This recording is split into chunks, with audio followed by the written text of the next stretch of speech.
SS রাজামৌলির Varanasi মুভির লাভের মুখ দেখতে হলে কত টাকা আয় করতে হবে, এই টাকা আয় করা কি আসলেই সম্ভব, কতটা চ্যালেঞ্জিং হতে পারে বিষয়টা, প্লাস রাজামৌলির হাতে কি কি সুবিধা রয়েছে সেগুলোই এখন আলোচনা করব। মিডিয়া রিপোর্টস থেকে তো জানা যায় বারাণসী মুভির বাজেট আনুমানিক 1300 কোটি রুপি। এত বিশাল বাজেট যে বাহুবলী 2 এর মতো লার্জ স্কেলের সিনেমা 6টার মতো বানানো পসিবল। আর রাজামৌলি এখানে খরচ আসলে রাজকীয় ভাবেই করছে। যেমন এই সিনেমায় বারাণসী শহরের আদলে সেট বানানোর জন্য তিনি 50 কোটি রুপি খরচ করেছেন এবং ইন্ডিয়ান সিনেমার ইতিহাসে একটা সিঙ্গেল সেট এত খরচে আগে কখনো নির্মাণ করা হয়নি। এরপর এই সিনেমায় প্রোমো লঞ্চিং ইভেন্টে খরচ করা হয়েছে 15 থেকে 20 কোটি রুপি, যেটা এ যাবৎকালে ইন্ডিয়ান কোন সিনেমার প্রোমো ইভেন্টের মধ্যে সবচাইতে ব্যয়বহুল। এবং আরো ইন্টারেস্টিং বিষয় কি জানেন, এখানে রিয়েল টাইম সেটের পিছনে যেমন টাকা খরচ করা হয়েছে তেমনি ভাবে টপ নচ লেভেলে হেভি ভিএফএক্স এর সিজিআই কাজও থাকবে, হ্যান্ড সেই সঙ্গে এআই এর ব্যবহারও থাকবে এখানে, যার কারণে এসএস রাজামৌলি নিজে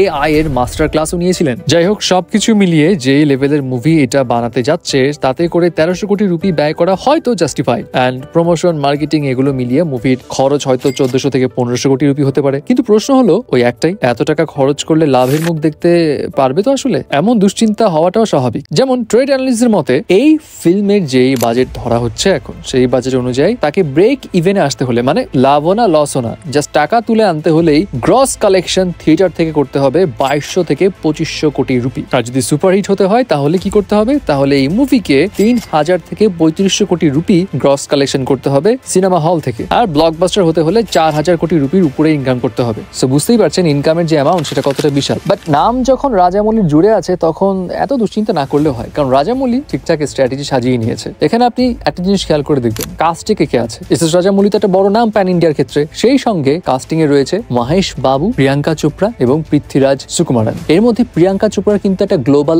আপিল রয়েছে, অর্থাৎ হলিউডের দিকে তার একটা আলাদা ফ্যান বেস থাকে, অর্থাৎ ওভারসিজ মার্কেটে প্রিয়াঙ্কার আলাদা একটা ডিমান্ড রয়েছেই। এবং মজার বিষয় কি, এই মুভিটা ওয়ার্ল্ড ওয়াইড কতগুলো কান্ট্রিতে রিলিজ দিবে জানেন? আপনাকে একটা হিসাব বলি, অ্যাভেঞ্জার্স এন্ড গেম রিলিজ পেয়েছিল প্রায় 80টার মতো দেশে, অ্যাভাটার 2 রিলিজ পেয়েছিল 70টারও বেশি দেশে, কিন্তু সেই জায়গায় ইন্ডিয়ান এই সিনেমা রিলিজ পাচ্ছে 120টারও বেশি দেশে। এবং এই গ্লোবাল অডিয়েন্সকে টানতে তিনি এখানে হিন্দু মিথোলজিক্যাল স্টোরির পাশাপাশি মডার্ন সায়েন্স ফিকশনের কিছু ব্যাপার স্যাপারও রেখেছেন। সবকিছু মিলিয়ে রাজামৌলির স্ট্র্যাটেজি আপাতত মনে হচ্ছে লাভের মুখ দেখার জন্য ঠিকঠাকই আছে। অ্যাপার্ট ফ্রম দ্যাট, এখানে আরেকটি বিষয় রয়েছে, সেটা কি, থিয়েটার ছাড়াও এই সিনেমার মিউজিক্যাল রাইটস আছে, ওটিটি রাইটস আছে, স্যাটেলাইট রাইটস আছে। তো সবকিছু মিলিয়ে বলাই যায় এই মুভিটা যখন রিলিজ পাবে তখন হয়তোবা খুব সহজেই সুপার হিটের পথেই হাঁটবে। তারপরেও দেখা যাক শেষ পর্যন্ত কি হয়। আপনার কি মনে হয়?